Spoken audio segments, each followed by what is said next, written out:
Okay, today's project is a 1996 Ford Ranger pickup that we've acquired, and they've gone ahead and substituted the bed with this diamond plate flatbed attachment, which is nice for hauling or whatnot, but there's been some mistakes here in the design of the taillights. A Ford Ranger has a separate yellow directional and a stop tail right here, and although they have the adapter in, this system here isn't quite right, so I've gone ahead and added. I'm going to add a directional here. But the main problem we're here to fix today is the reverse lights. They were out when the vehicle was getting inspected, so I managed to get them working, but they've since failed again.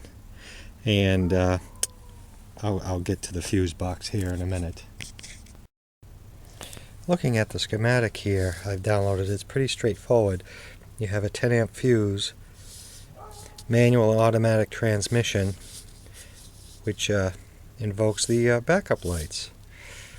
Very simple circuit, but I feel that the non-OEM backup lights were the problem, but each one of them is about 2 watts, which is 2.1 amps. And why would that be blowing a 10 amp fuse?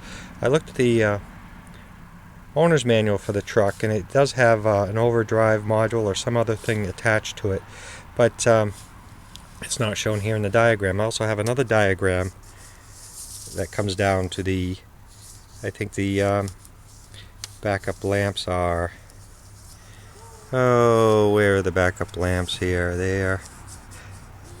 Right.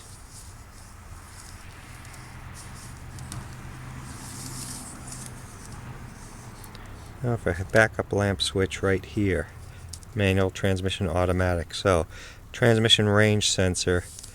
In any event, these diagrams are nice, back to the same fuse 26, but they don't tell you physically where this stuff is located. I've run into this before with washers, dryers, and the like. The diagrams are nice, but it'd be nice to see physically where these items are located. But in any event, these draw 4 amps maximum. Why is the 10 amp fuse and the blowing? And the previous owner had a 15 amp fuse in here. So we know there's been a problem. Now I've been searching out on the web, and hold on one second. Let me show you on the fuse panel here. It's fuse number 26, which is right here. And that fuse, in fact, is blown. Now, I was going to put an ammeter in and watch the current and whatnot, but what I've come to find out is the problem seems to be up here in the gear shift. I'll show you. After consulting some forums on the web, it appears that there's a chafed wire somewhere in the steering column. Here's the gear shifter right here under the boot. So we're going to take ours apart and see if we have success finding a chafed wire under the steering column. Consulting the owner's manual here, the gear shift has an overdrive switch that's at the end of the gear shift lever right here. That being right here. I didn't notice that. I did not even know that we had overdrive here. But in any event, the transmission control switch, I believe, is what's shorting out and blowing the fuse.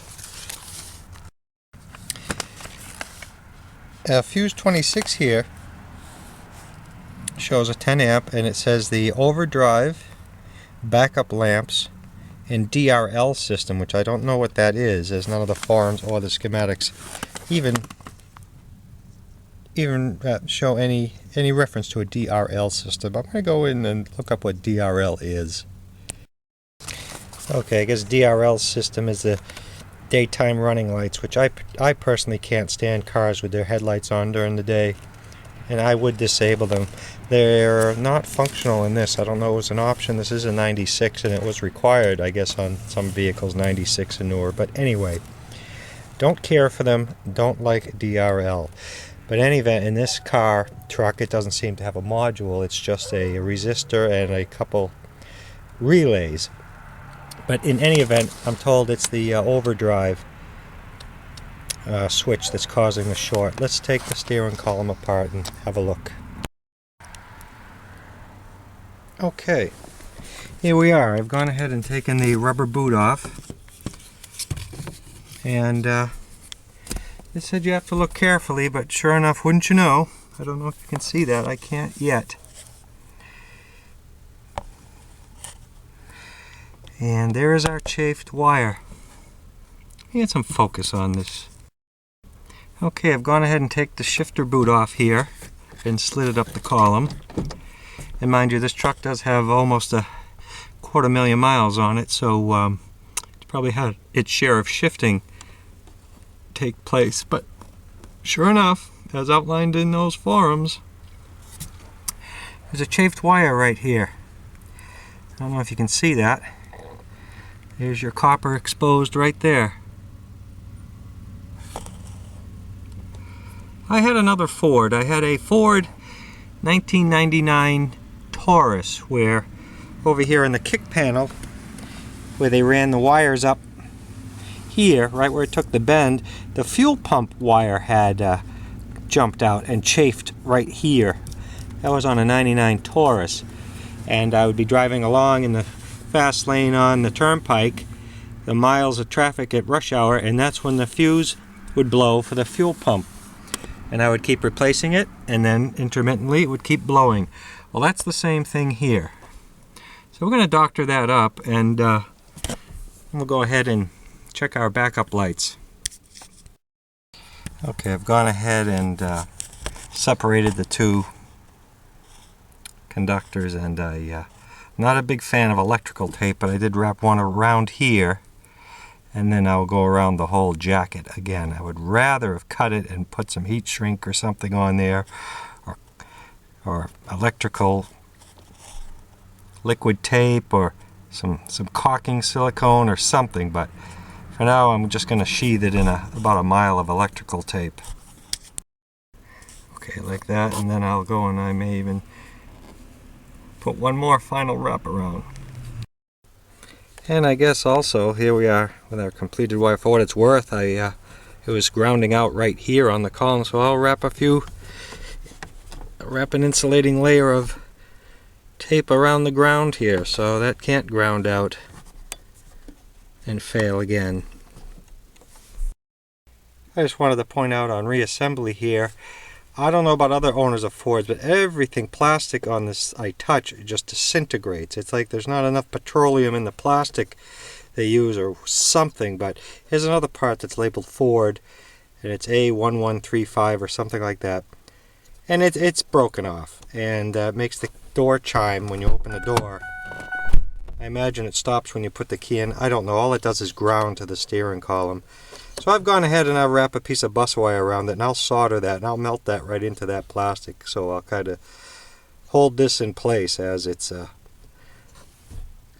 original snaps have broken off. Okay, we've soldered that up. It's even melted into the plastic a bit.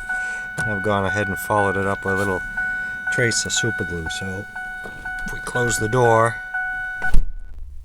it functions. So we'll leave that be and not have to deal with that anymore.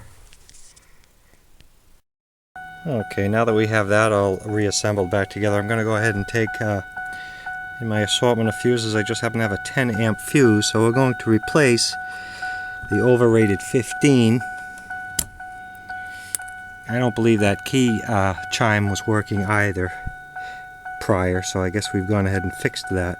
I'm going to put in section 26 the proper value fuse, and let's go ahead and try these reverse lights out. Okay, I've gone ahead and taken the vehicle for a short test drive. I've placed the gear selector in reverse with the wheels chalked and the key forward. Let's take a look. And we still have our backup lights. So in closing, the three reasons why this needed to be repaired was One, for the safety inspection. Two, to let other drivers know that the vehicle is in the process of backing. And the third one is being able to see at night while backing. So that'll be a wrap for the 1996 Ford Ranger repair of the backup light circuit. Okay, one last note on the Ford Ranger. I want to go ahead and demonstrate my plans in the future for left and right directional signals, as I don't like the combined tail light adapter that's on there. I'm going to make it a separate turn signal as it was from the factory. So what we have here on 12 volts, I believe these are for motorcycle or ATV, but what you do when you apply 12 volts is white is ground, yellow is a dim amber, and red is a bright amber. So we'll just attach it with the bright amber for a directional and wire it back to the way the factory had it, with a separate directional on each side.